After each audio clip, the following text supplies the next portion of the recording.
that civilization still exists. The expedition had multiple objectives.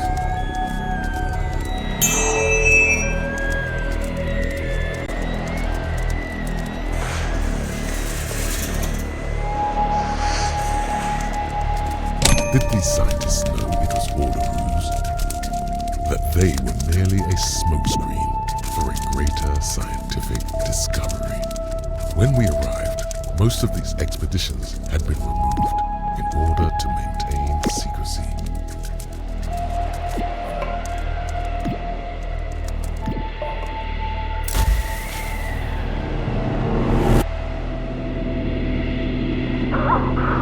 Shit, this place is cold. Can't imagine moving here with a wife and kids.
We came across an old whaling station, which made me feel warm and at home.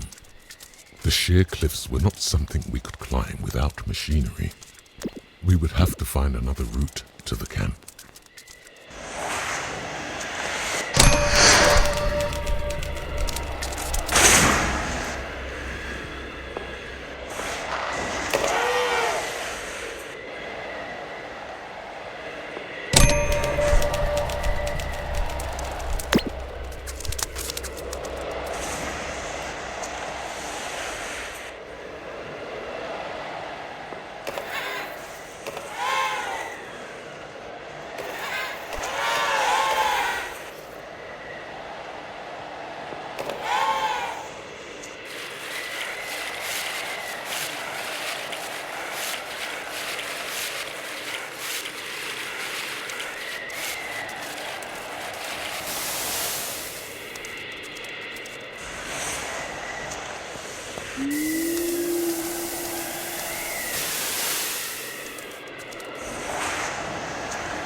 It was many years ago now, while teaching at Boston Miskatonic, when I became delirious, seemingly suffering from a stroke. By all accounts, I collapsed, only to awaken 7 days later, with no medical issue to be found. My symptoms were odd. My blood pressure, heart rate, and other metrics were well within the boundaries of immaculate health. The only irregularities came from my dreams. In my dreams, I had nightmares of the foulest kind. I saw images in colors outside the range of visible light. I would experience sensations of seeing myself within a dark void of nothingness, as if my consciousness had left my dreaming body. I would see and hear entire lifetimes in the blink of an eye, only to forget everything. When I awoke, I tried to find words to describe what I saw. The men around me sat in puzzled silence as I spoke fluently in something old and peculiar, unrecorded by man. My condition became a curiosity to the medical school, for which I was prescribed a concoction of REM sleep-suppressing pills and a healthy dose of Valium to keep my mind at ease. The supply lines were built up to ensure that cargo transporting was foolproof in adverse conditions. On days when a plane could not land nor sea land, an elaborate hauling method had been put in place. Despite this, the Brigadier made sure his personal ski plane was always parked next to him in case of emergency. The crazy man had flown alongside the Red Baron. The Brigadier smiled as he adjusted his glove, checking for any imperfections. Academics are used to challenging one authority with their own. But it was clear, the only discipline of any importance to this expedition was that of the Brigadier.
Warning.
writing this under an appreciable mental strain, both from the lack of sleep and the nightmare which has taken my autonomy.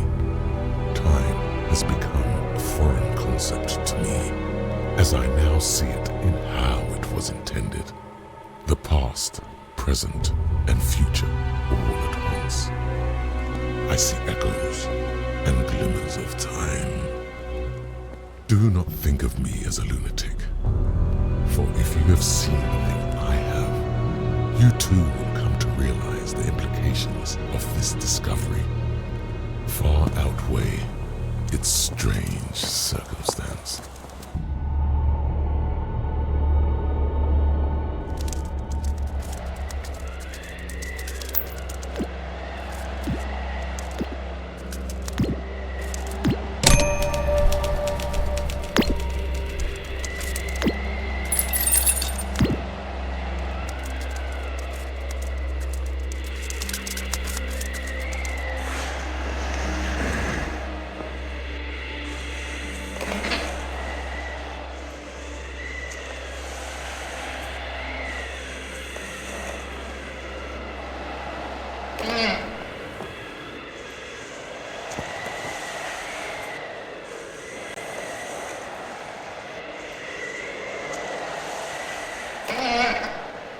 The wind howled from all directions.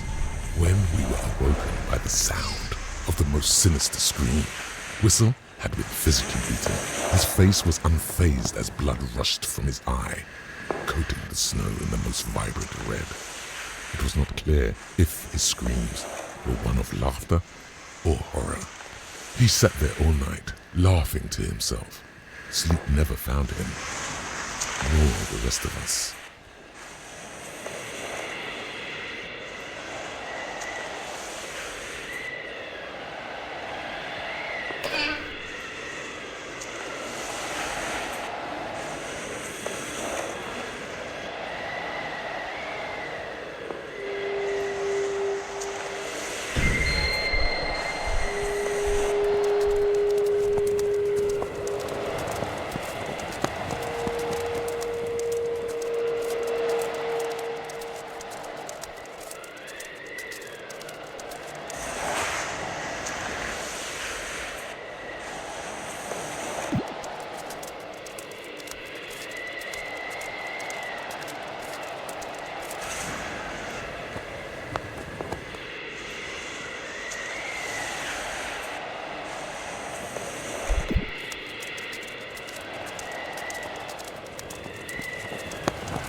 When I awoke, my eyes adjusted. A haze of new information. An obelisk of basaltic cyclopean design. I asked the doctor just what it was I was seeing. The excitement overwhelmed the doctor's face. He found sentences difficult to string together without his cheeks overstretching from joy. He collected himself. Roger's hands trembled, clicking his shutter in uniform rhythm. His mouth agape as the doctor spoke. Blackley, did you know? The Aryan people once built great civilizations.